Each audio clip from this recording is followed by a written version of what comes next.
যখন আমরা আমাদের জন্য কোনো কিছু একটা কিনতে অথবা কোনো একটা কিছু নিতে চাই, তার থেকে বাচ্চার জন্য যখন কিছু করি সেটা নিয়ে আমরা বেশি কনসার্ন থাকি। তো যেটা আপনার স্বাস্থ্য ঝুঁকি দিবে, যেটাতে আপনি নিজে সেফ না, একবার চিন্তা করে দেখুন বাংলাদেশের মানুষের জন্য প্রত্যন্ত অঞ্চলে বাচ্চাদের সিচুয়েশন দেখুন, স্বাস্থ্য ঝুঁকিটা আসলে কোন জায়গায় চলে যাচ্ছে। চলুন আমরা এখন এটাকে কানেক্ট করি। কিভাবে কানেক্ট করব? আমাদের সিচুয়েশন ফাইন্যান্সিয়ালি আনসলভেন্ট ছিল, এটা মেনে নিতে হবে প্রত্যন্ত অঞ্চলে।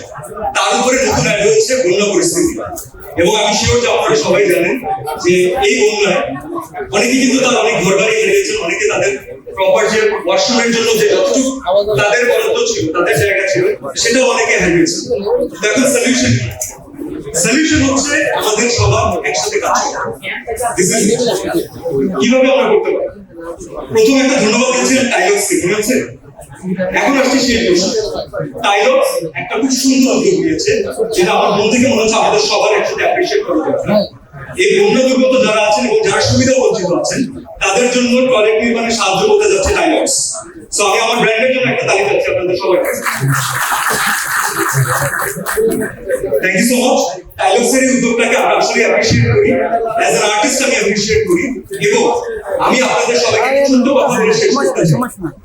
ভাই আমাদের মাঝখানে যখনই আমরা দেখি এত নেগেটিভ নিউজ, এত হানাহানি, এত রাহাজানি, আর একজনের সাথে আরেকজনের ক্ল্যাশ, আর্টিস্টের সাথে সাংবাদিকের দ্বন্দ্ব, আর্টিস্টের সাথে আর্টিস্টের প্রবলেম, একটু যদি সবাই দেখেন খেয়াল করে একসাথে এখানে কতজন আর্টিস্ট, কতজন কলিগ একসাথে বসে আছে, দেখতে ভালো লাগছে না? একসাথে আছে, সাংবাদিক ভাইরা একসাথে আছে, মানে যখন আমরা কোনো একটা ভালো মোটিভ নিয়ে একসাথে কাজ করতে যাব, অনেক ইম্পসিবল জিনিসও তখন সহজ হয়ে যায়। তো আমি আপনাদের সবাইকে, আমাদের পুরো টিমকে, সাংবাদিক ভাইদেরকে, দেশের সবাইকে যারা দেখছেন, এই আহ্বান রাখতে চাই।